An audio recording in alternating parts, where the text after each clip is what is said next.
We have a question from a viewer in Worthington who was noting that at some point there was some discussion about rebating part of the surplus to taxpayers directly in the form of a direct check, and he's wondering what the status of that is as part of the discussion about the taxes and the surplus. Senator Hoffman, we'll start with you.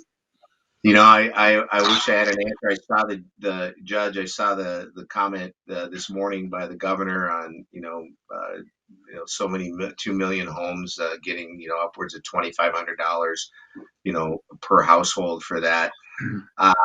I don't know where they are in the tax committee. I do know that the emphasis in the tax committee has been about getting rid of the Social Security tax. We did pass the compliance with the federal law, which then was a tax rebate to people, in the state of Minnesota. But I don't know where that discussion is, Judge, out of the tax committee. I just know from the governor's budget proposal. That's it. Senator Abeler? Yeah, and in a rare show of early bipartisanship, we did pass that tax bill, which was worth about $100 million in savings in dribs and drabs across so many accounts. It's particularly easier to do your taxes now because we conform to the feds. I think in much more ways. I think we're still not all the way, but some of those ways actually cost more money to businesses. So I think we're keeping away from some of those. But so that was an early accomplishment. The rebates are juicy and like, oh, wouldn't that be nice to get some money in the mail? And so the downside to rebates is good to get the money needs to go back to the people. We should not be spending 17.6 billion, or in the governor's work, close to 20 billion, counting the new taxes and taking money from other accounts. 20 billion. I don't believe it's sustainable. I think it's on a collision course with another deficit sometime. And we're going to wind up cutting some of the very programs we were so proud that were going to be increased to serve students or people with disabilities or whatever. Social Security tax, I have worked on that. I guess I've not been very effective. I've only got a partial reduction of it in all my time. But it came up at the door right at the top of the list of the people, particularly those in the senior or getting near the senior generation. But it needs to go. We're one of just a few states that tax it. And we lose people to Florida and Texas all the time, over $3,000 or $4,000 a year. And those people need to stay Minnesota residents and go on 2 or 3 month trips, but not try to escape. And the other taxes that we need to think about are ones that we can eliminate to reduce the burden on families and require the state to be more efficient in its spending, not just throw more money at this or throw more money at that. In the governor's proposals, there were many, many new programs brought up in the human services arena. $4.6 billion worth, as a matter of fact. And my comment to that was, well, how about if we take care of the programs we already got that need some help? Oh, like people with disabilities or people in nursing homes, or some of the programs that are going to help people stay independent, living independently, and able to have a job in the community as a person with a disability. Those were way underfunded, and now we open up more programs. And by the way, the proposal included 1,200 new FTEs. That's full-time equivalents.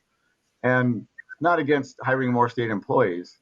But Judge, you may know this, but the state demographer says there's only 6,000 or 7,000 people entering the workforce this year in Minnesota as new people. And so I don't know how you're getting Supreme Court justices at that rate. Or, maybe there's enough lawyers. That's probably funny.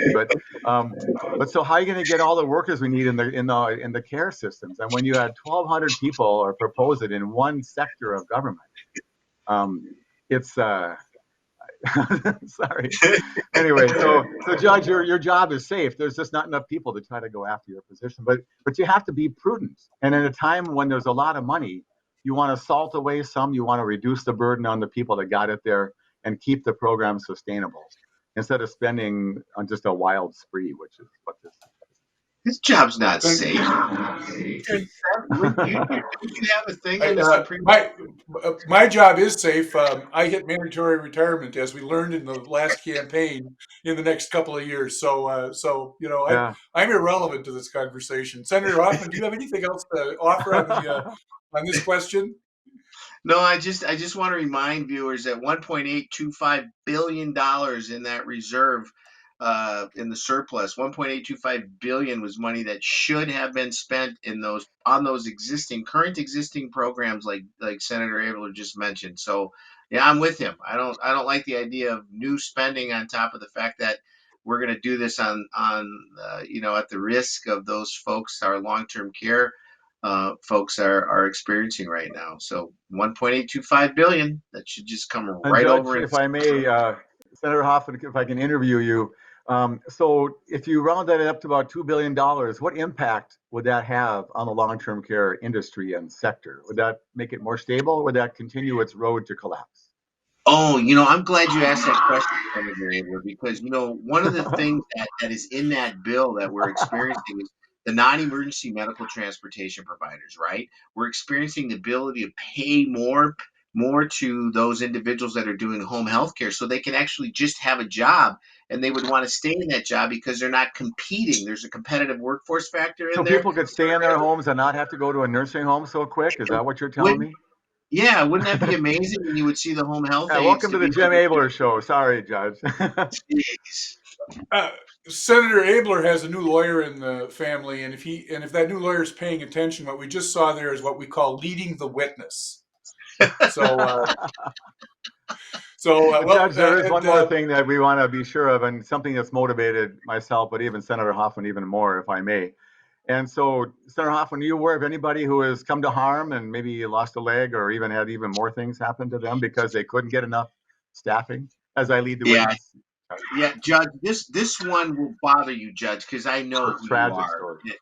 And there's a gentleman who spent weeks living 24 hours a day in his wheelchair because he couldn't get his home health aide folks to help move him from his wheelchair to his bed and back. So he lived all day in the wheelchair and slept in the wheelchair. He developed these bed wounds, these wounds on his body, and lo and behold, when it came time, they actually had to amputate his legs.